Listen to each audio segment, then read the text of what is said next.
Welcome back to another episode of Rethink Real Estate. Today I get to introduce Phil M. Jones, and it was a complete delight to actually go through this episode with Phil. I'd only been recently introduced to his work, and man, I went on a deep dive. As soon as I went through some of the first bits of content that he's got out there in the internet, being on YouTube and different places and different podcasts, it really resonated with me from a skill set perspective. Phil specializes in language, a wordsmith, the skill set of exactly what to say, which is the title of his new book. And I'm really excited to introduce this work that if you haven't already been exposed to Phil, I'm really excited for you to probably go on as deep a dive that I went on immediately, because the work is absolutely fantastic that he puts out there. And I really do believe that he makes the sales industry a better industry based on what he's trying to do in it. So enjoy today's episode. There's plenty of links in the bio below that can connect you to the work that he does, because I do believe that this is A-grade stuff. Enjoy. Welcome to Rethink Real Estate. My name is Ben Brady, and this is a real estate podcast aimed to deliver sales strategies, marketing tips, and business insights from industry experts and myself to build a listing-focused business for the future. Let's get into it. Well, folks, welcome to Rethink Real Estate. I have a little bit of a celebrity crush for me today, I've got to be honest, is after diving into a great deal of Phil's work of recent with the opportunity in order to him join us on the podcast, is that I've actually got this unbelievable, undying urge to ask as many questions as I possibly can in the shortest period of time. But Phil, welcome. Hey, Ben, thank you for having me on the show. It's good to be here. Absolutely. Well, one of the things that I really resonated with your work with me individually is that starting in real estate at a very young age is that I remember sitting in my car and putting in the CD player, scripts, dialogues, concepts, and my job at the end of every week to my business owner was to go back and sort of reformat those scripts and dialogues into my own words in order to be able to say the right things at the right time. You've got a little bit of a promotion on your screen of your most recent book, I believe, and exactly what to say. And this was something that really resonated with me when I read through it from a wordsmith perspective, is kind of what you've dedicated some of your professional career to. Yeah, it's been a huge part of my professional career really since starting way back in sales leadership roles in my late teens, early 20s, and trying to help people up level the results they were achieving. And past hard work and product knowledge and a little bit of hustle, the only thing that I could find on consistent repeat was the difference between those that were good and those that were great was the ones that were great knew exactly what to say, when to say it, and how to make it count. And my entire leadership style became, I've been watching X achieve more of the results that you're trying to achieve. And one of the things that he or she does differently is A, B, and C. And it started to mean that I was just studying human behavior without realizing I was studying human behavior, with the goal of trying to understand how do certain people with the same product knowledge, the same opportunities, the same skill set, the same induction training get demonstrably different results. That puzzled me like crazy. And it led me towards the fact that it was word choices, word choices, word choices. I started a sales training company in 2008. People would love the principles and the processes that were then taught, but what they would remember weeks, months, and years after the fact, they're like, I'm still using your magic words. I'm still using those precise talk tracks.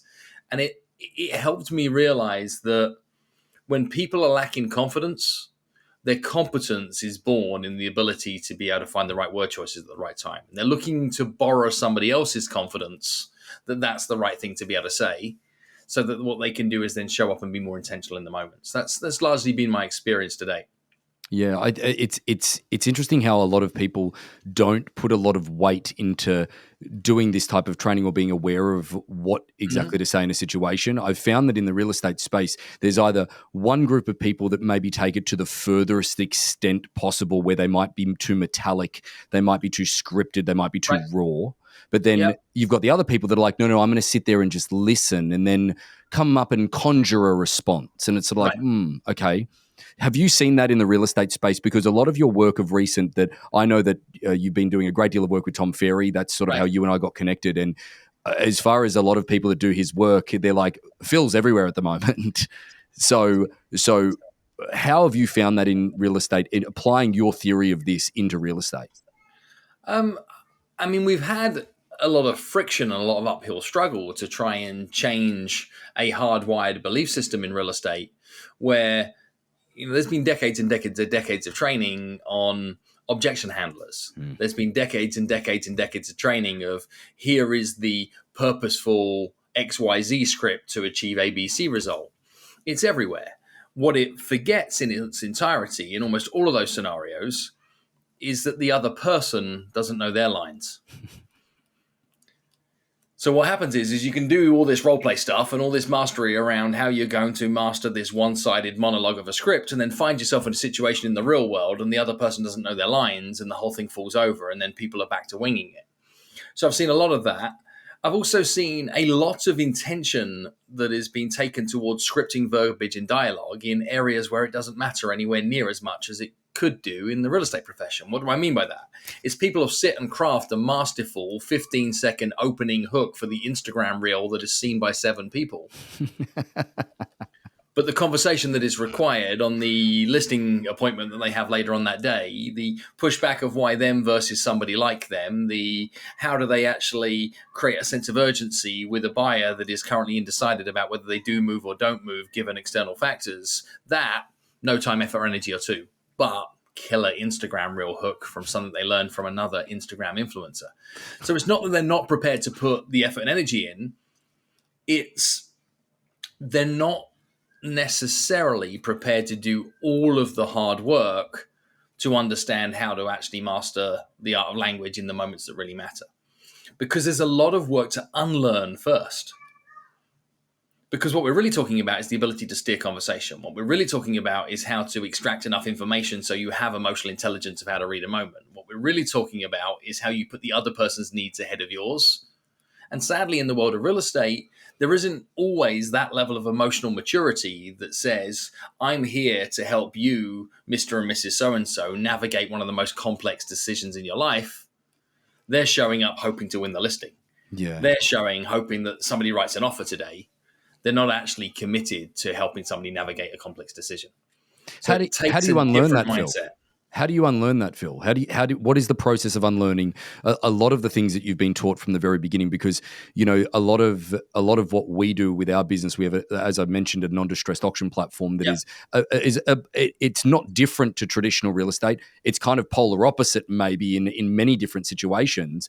And it's not focusing on the value of a property. It's actually focusing on the process to find the value, and it's and the unlearning that we have to go through with agents. They're like, no. My badge says realtor, so my opinion counts of value. Yep. A lot of people can't do it. Well, and you have a model that really leans on one of the fundamental principles of business is that the marketplace decides the value.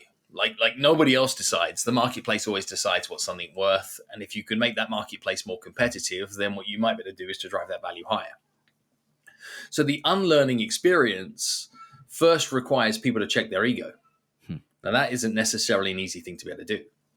Where that ego check needs to start is the decision that you're in this profession for a long time and the decision that this is a profession that requires professional skills. So firstly, you got to take a long-term view. Secondly, you've got to decide that this is a profession and you want to be professional within it. It starts there.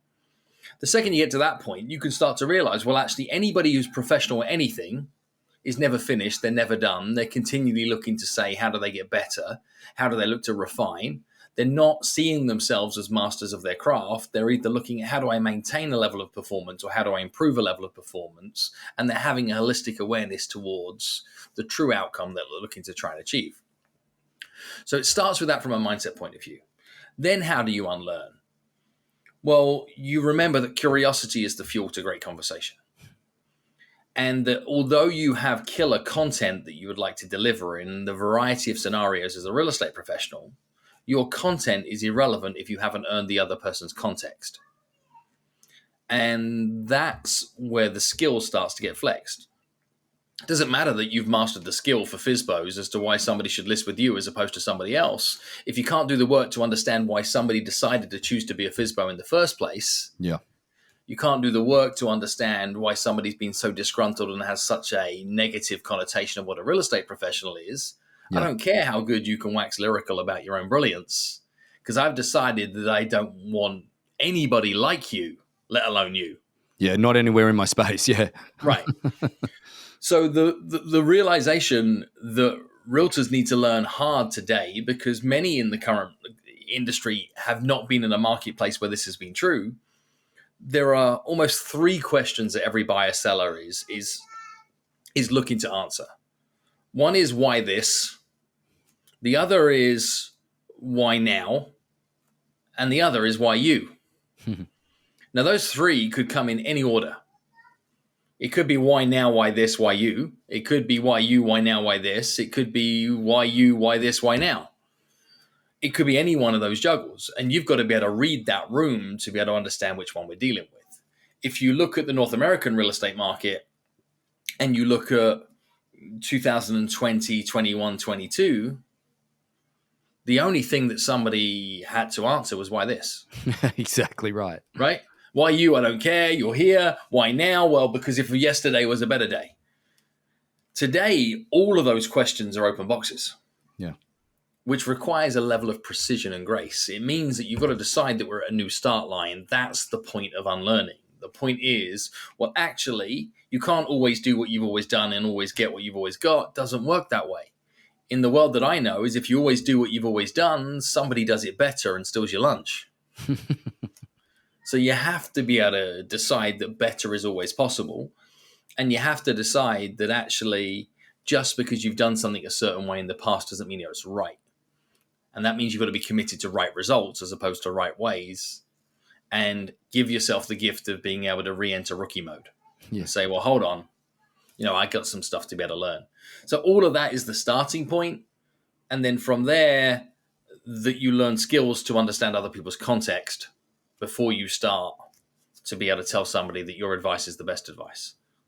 So there's something that, again, I don't expect you to answer this as truthfully as what you need to, but that I'd love you to rather is that does real estate do the people in real estate frustrate you, being exposed to so many other industries?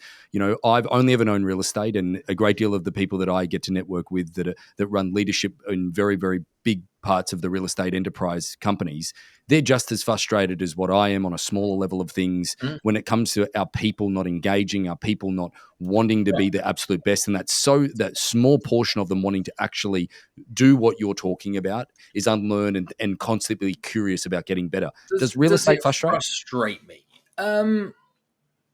No, not really, because this has been true in almost every industry for as long as I've had the chance to be able to see it. The real estate industry, though, is interesting for a big reason. The real estate industry is probably the best industry in the world because it has ridiculously high earnings potential, next to no barrier to entry in order to be able to have the ability to be able to play on this playing field. And the training criteria or the training resources that are available to people is crazy inconsistent. The real estate industry is the worst industry in the world for the exact same reasons. Yeah. Next to no barrier to entry, unlimited earnings potential, and a really mixed, bumpy experience around what's good training and development. So that, for me, is exciting, which is one of the reasons why I love to be able to work in this space. Because what you've got is you've got 2 types of people. You've got those that thought that this was a quick and easy way to be able to run a highly rewarding lifestyle business. And you've got those that are committed to being able to build a genuine, heart-centered, people-focused business. And that line very quickly presents itself. So you can decide where to focus your own effort. Is like, you here for a good time or the long time, right? Yeah. And the good time people are getting found out right now. Oh, absolutely. Yeah, absolutely. And I think what's starting to happen, and even your model exposes this, is the marketplace always decides. And when decision-making is complex, the consumer is looking for clarity. When the consumer is looking to a real estate professional for clarity and that real estate pro shows that they are incompetent, the marketplace does its research pretty darn quickly and finds out who to change to. Yeah. And I think that also the other part that also is something that we've identified from a words perspective is that a lot of people don't know how to have the appropriate conversation at the appropriate time. And meaning, one of the things that I think that where we've had the most success with our model is that being a third party in the situation and having zero attachment to the nature of, well, this is what I think your home is worth. I haven't said those words, so therefore I haven't held myself to a standard that then the seller is upset with me about. We come in as a third party and just present the facts and actually engage in that conversation. And sometimes it's good, but then other times we're the first hard conversation that they've ever had about their outcome. Right. And therefore we get a poor response. Yep. Do you think it's people not knowing the words to say or people not wanting to have the conversation, or is it the same thing? I think it's all of those things. There are a lot of starving artists in the real estate space, by which I mean that they are desperate to do the next thing that they would like to do. They really need the money. So what they will say is whatever they need to say in order to be able to get the short-term victory, i.e. the signed listing, i.e. appeased client in that given moment in time. But what they're often missing is that they have just planted a time bomb. They've just planted a time bomb. They've just planted a time bomb that is going to blow up at some point. And the conversation they're going to need to have later down the tracks is going to be harder than just having the hard conversation today. And what they then do is they cross their fingers or they bury their head in the sand and just hope that that conversation doesn't come around, or that they just get fortunate in the meantime. So why don't they do it? They're either too lazy, too bone idle, they're too ignorant and too short-sighted from the result they're looking to try and achieve, or they haven't got the skills. Yep. It could be any of those things. And the trouble with a skill of this nature is you can't learn it from a textbook or learn it from a seminar, right? We do great things with our certification programs. We do great things with our books and our podcasts and our content galore. But this is real people making real decisions. And to be a leader in that scenario, to be somebody who's going to help mediate some of those challenging discussions, you don't want the biggest deal of your life to be someone you're practicing on. Yeah, it's an expensive way to learn. And this is again why, like from a professional point of view, my encouragement would be to anybody looking to go the distance in a real estate world is to earn your stripes. Yeah. And start running around like crazy opening doors on rentals. Do the work to be able to be a great buyer's agent. Do the work to understand how you need to collaborate as part of a bigger team in order to be able to get something sold. Do the work to learn from older mentors. Do the work to be able to teach back towards others that are looking to be able to grow into the industry. Yep. But be prepared to say that you don't want to get found out for being lacking at any point in your career. And you always want to be better than your fee. You always want to be better than expected. You always want to provide surprise and delight towards the client, which might mean that actually the $5 million listing in the part of town that you've never even driven to, let alone sold a house in, might not be the right fit for you. This is where you're also looking at emotional maturity, where what you might look to be able to do is to say, who can I bring for the ride with me on that kind of opportunity? Who's the right agent for it that you could then introduce to the client, that you could introduce to that other agent, and you could do it under the condition that you could ride along and actually learn and gain the secondhand experience of what it takes to be able to get that job done. So next time you find yourself somewhere similar, you're more competent. Yeah. This is what I mean by checking ego. Yeah. Is actually deciding that you're in this for a long-term view, which is why I'm a huge ambassador for working with a coach, which is why I love my partnership with the Tom Ferry organization, which is why I'm a huge ambassador for why people should consume content like this, because these are all the voices that need to show up in people's world if pro standard is the goal that they're looking for. And that means that we got to throw out the idea that there is a swipe file of a book full of one-liners that all is a sudden going to make you a basquillionaire. Yeah. The easy solution to it. But I guess that coming to the skill set side of it as we move towards that a little bit is that I've often been, it's funny, I've thinking about this work is that one thing that I did when I first got to North America from Australia is that we're very script orientated. We're very serious in the Australian real estate culture. We're full-time agents. There's just a different element of business. Is that bringing that into the US atmosphere, I thought, or the North American atmosphere, I thought, oh, this is going to really resonate. The US has got a pretty sales mentality. I thought that this was really going to resonate. But more of the time than we would give people scripts and how to handle a situation or how to explain a particular product that's different to the traditional method or things along those lines, the word manipulation got thrown out way more than I ever thought it would. Right. Have you seen that with what you do? Yeah. I mean, I got a book that sold over 2 million copies, and we've got a corresponding number of Amazon reviews on a book that has that amount of traction attached to it. What's interesting is I have a solid 4 point something rating, which is a good place to be, but it means that I've got some 1-star reviews in there, and I've got more 5 stars reviews to be able to balance it, and a couple of bits that are in between. Almost all of the 1-star reviews in some way make the prejudgment that these tools and skills are used for manipulation, and that the benefactor of this skill set is using it to get one over on the other person. That's the belief of the person that is writing that kind of review. And what I've learned to be true is that there will always be people that have that kind of belief and that kind of mentality around everything. And you've been perhaps to a comedy show in the past where a person that you decided to travel with was having a bad day, a bad week, and a bad life, and decided that everybody is not funny. They decided that before they even showed up. And then they carried that belief through the whole thing, and then wanted to be able to, badmouth everybody that was there. So there is always going to be this belief. What I do have some thoughts around, though, is I've dedicated my life to being able to help change the narrative on what it means to be great at selling. What we have is we have examples still that are being played at sales conferences as video clips, even as much as this week, of what great salesmanship looks like. And we're still reaching for things like the Glengarry, Glen Ross, always be closing scene, or we are reaching for, Wolf of Wall Street, sell me this pen. And none of that correlates to actually what is required to win in a marketplace like the one that we live in today. Because what all of those scenarios do is that they disrespect the consumer. They suggest that the consumer of this sale is an idiot.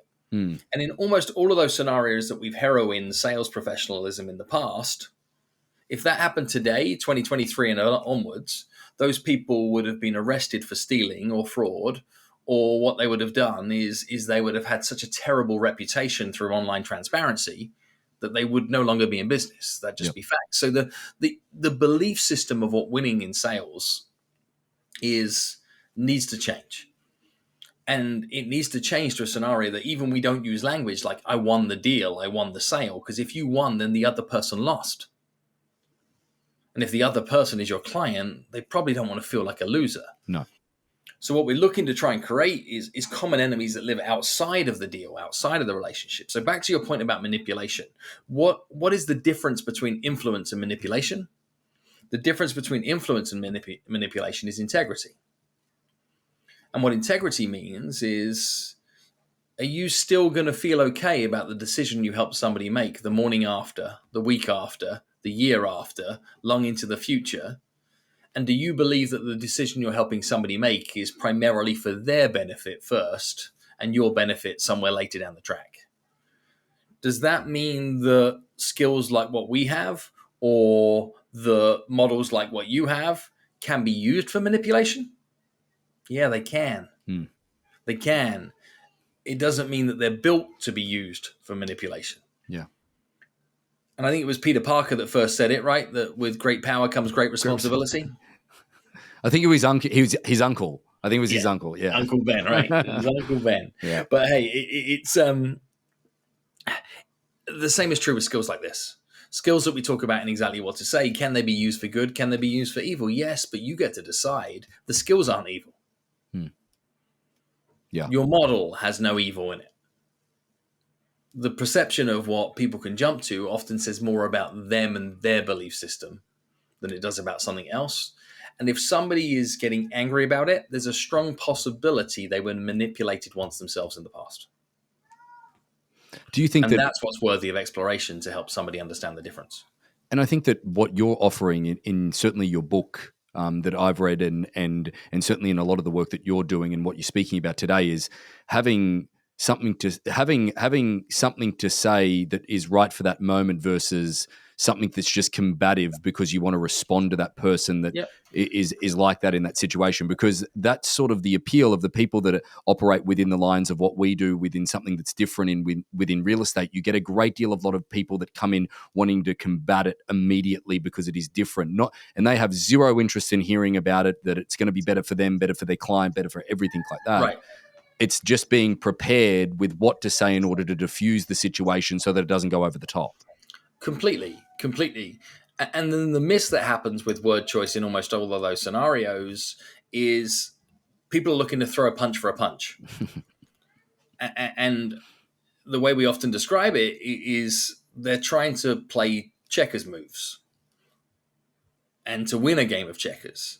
The way that I try to grow people's emotional intelligence around having more effective sales conversations is you want to learn how to play chess. You want to learn how to play a longer game. You want to learn how to be able to collect evidence at a slower pace to help people with complex decisions.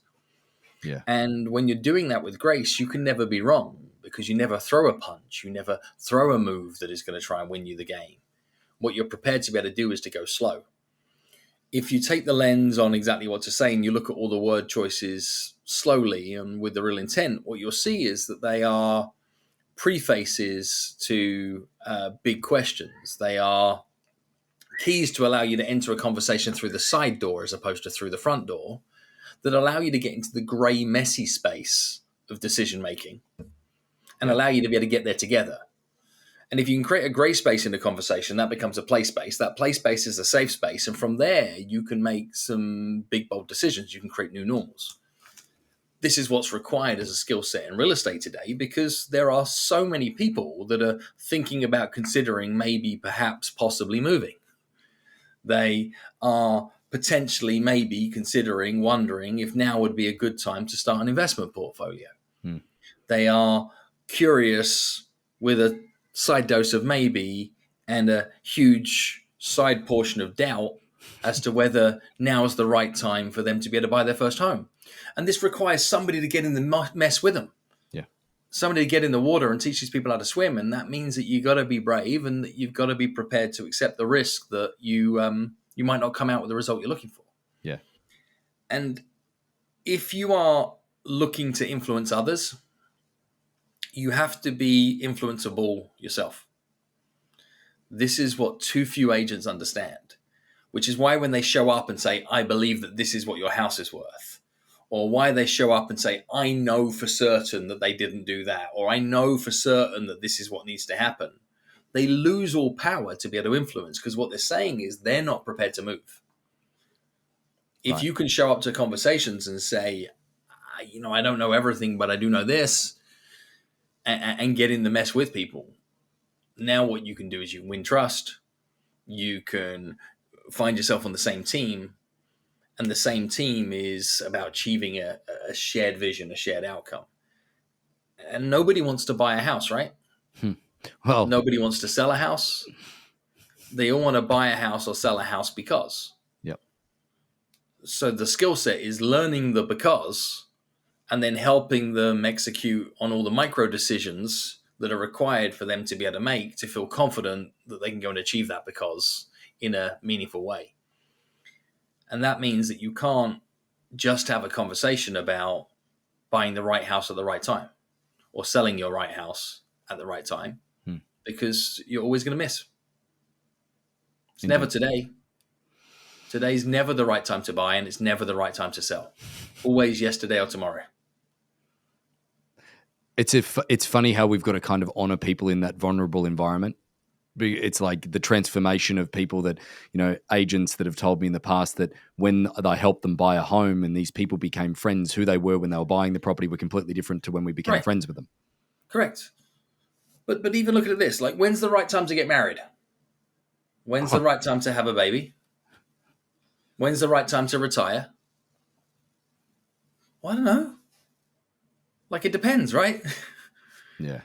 And this is the skill of a great agent, is that you got to work through all of the depends so that somebody can feel confident in that decision, that that's the smart decision for them to make today. Not the right decision, a smart, empowered decision that they can make today. And that's a different thing But the thing that I've learned is that people are a lot more confident to make what they believe to be a smart decision than what they believe to be the right decision. Right. Because they know that it's never the right decision. So that always creates buyer's remorse. If they can go, no, this is a smart decision. This makes sense. This works. This gives me what I need. Got it. Never look back. And that's what they want in the transaction. Right. They Yeah. want to feel confident in the decision, and then they want to move past it, because the thing that most people are fearful of is nothing more than regret. Yeah. That's actually what all anxiety is in unmade real estate transactions today, is people's fear of regret. They're fearful of 6 months, 12 months, 3 years, 5 years being sat around a table where somebody says, I told you so. What's your opinion of, in that moment, just hiding out in the open and going, guys, the reason that you're not pulling the trigger here is your fear of regret? I think there are times that we have to utilize brutal truth, but you don't necessarily want to do it as combatively as you've just presented. Right. So how do you do it in a way that is less combative? How do you do it in a way that saves you a little bit more grace? Yep. Well, you soften it. And an example of being able to soften it might be just utilizing the preface of words of, well, could it be possible? Okay. Hey, could it be possible that the big reason that you're struggling to find the confidence to pull the trigger on this right now is that you're just fearful of regret, fearful of worrying at some point in time in the future that you'll look back at this decision and wish you made a different one?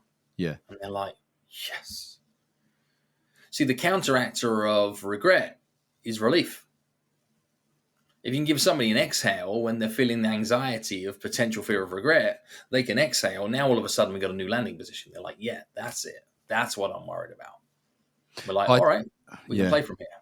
I think that if I make this point now, because I like, for anybody that, you know, from an audience perspective that hasn't already bought your book, is that's what the book is. Could it be is like the snippets that the book gives in order for you to think about things differently in that moment, in order to use them in that moment, to soften that moment or in that right moment. So I think that's, you know, what I found it like an almanac, so to speak. Like it's like a little word Bible or phrase Bible that you can have by your side to give you that level of skill set to soften an approach if you think it's too harsh. Correct. And they are prefaces. They can help you turn black or white questions into gray questions to allow people to be able to answer with a touch more grace as well. Yeah. Because when I say to somebody, could it be possible? What I've done is I've laced this way closer towards the yes side of a yes, no, maybe. Yeah. So speaking of a yes, no, maybe, what do you look for from a sales environment? Because some people have an approach that they look for a no. Some people have an approach that they're looking for a yes. Do you have an opinion on that? My job is to help people make their mind up. Indecision is the enemy. I just definitely don't want maybe. Okay. Which means I'm not afraid to lean towards a no, but I'm not going to push for a no. I would like to detach myself from the outcome enough to know that my job is to help people make a decision, not to force them into a decision. And I have seen on many occasions where people are so aggressive that they push towards a no that they get what they wish for, which wasn't what the other person wanted, but they got the no. Yeah. Yeah, indeed. I had the pleasure of listening to a podcast that you did. It was one for a speaking group. Like, so it was like a podcast where it speaks to people that are trying to be speakers out there in the world. And again, I feel a little bit awkward bringing this up because you brought up the pen story with the Wolf of Wall Street or whatever it was. Yeah. But you've got a pen story that that I'd love if you were comfortable sharing with the audience as sort of a closing out. Oh, for sure. And note that mine isn't a challenged to sell me this pen when somebody doesn't potentially need a pen type story. It's more a realization about how we can present our own value. And the way that I prepare the story, particularly from an on-stage environment, is I will grab a pen from a member of the audience. I'll throw it on a table and I'll ask the audience, like, if this pen was at a yard sale, a car boot sale, how much would the pen be? I get ripples from the audience of the pen would be, nothing, 10 cents, 5 cents, a nickel, etc. What I then do is I say, well, what if I take the exact same pen? And I'll take the pen and I'll, I'll say, well, instead of it being thrown on the table, this time it's upright, and it's got 12 identical pens alongside it, and it's in an acrylic stand, and in the adjacent compartments there are other pens by the same manufacturer in different colorways. Manufacturer's name is across the top of the acrylic stand, and the acrylic stand sits on the counter of a mid-priced department store like a Macy's in the stationery department. How much is the pen? Well, guess what happens? They now share with me a completely different number. Now I'm getting numbers like $3, $5, $12, and I'm like, wow, it's the exact same pen. I'll then take it one stage further again, and I'll take the same pen and I'll lay it down on its side. And I'll say, well, what if we've got the same pen now and it's laid down on its side? Only this time it's in a box. Box is made of mahogany. Mahogany box is velvet lined. So I've got a pen in a mahogany box that's velvet lined. This sits in a cabinet. Cabinet is made of glass. Glass cabinet is spotlit. This too sits in a department store, not just any department store. Department store's in London. It's not anywhere in London. It's in Knightsbridge. The store in question is called Harrods. So I have a pen in a mahogany box that's velvet lined, sits in a cabinet. Cabinet's made of glass. Glass cabinet is spotlit. This too sits in the department store, not any department store. Department store's in London. Not anywhere in London. It's in Knightsbridge. The store in question is called Harrods. And to get to the pen, I need to speak to a member of staff. Member of staff is wearing a black tuxedo, has white gloves on, and his name is Pierre. How much is the pen? And guess what I get now? Completely different answer. Completely different answer. So what's the point I'm looking to make? That it's about how you display something that ultimately depends on the value. And it's not only how you display something, it's how you articulate something, it's how you build experience around something. The point that I'm always looking to make is that in every single marketplace, there are people selling what seems to be the exact same thing for demonstrably different pricing. In every single marketplace. And the real estate industry is no different. But in that scenario, the thing that we are all needing to realize is the thing that demonstrates the value is very rarely the thing. It's the things that go with the thing that demonstrate the value of the thing. And if you cannot get to line item, articulate the differences, all the things that go with your thing, don't expect people to see enough value in the thing that you provide to others. I know that sounds like a touch of a riddle, but no, take that one stage further as a real estate pro. If you are not convinced, you cannot convince. And if you do not believe with absolute certainty that you are the right person for the job and that you're worth every dime that you're asking for, please don't ever expect somebody else to. And if you can't articulate why you as opposed to somebody like you, expect to lose to somebody like you that can articulate why they are better than you more eloquently. It is that simple and it's that hard. And in real estate, second place does not give silver medals. Second place does not pay too well. At all. Well, Phil, I'd like to thank you for joining us on Rethink Real Estate. It's been an absolute pleasure, and we're looking forward to making sure that our crowd is exposed to the likes of your thinking, because I certainly resonate with it. I appreciate you being here. So about 75% of our audience hasn't liked, followed, or subscribed to our podcast. It would mean the world to us, and it would help this podcast more than you know to expand our reach if you were to like, follow, or subscribe on any of the platforms that you're watching or listening on. Thanks again.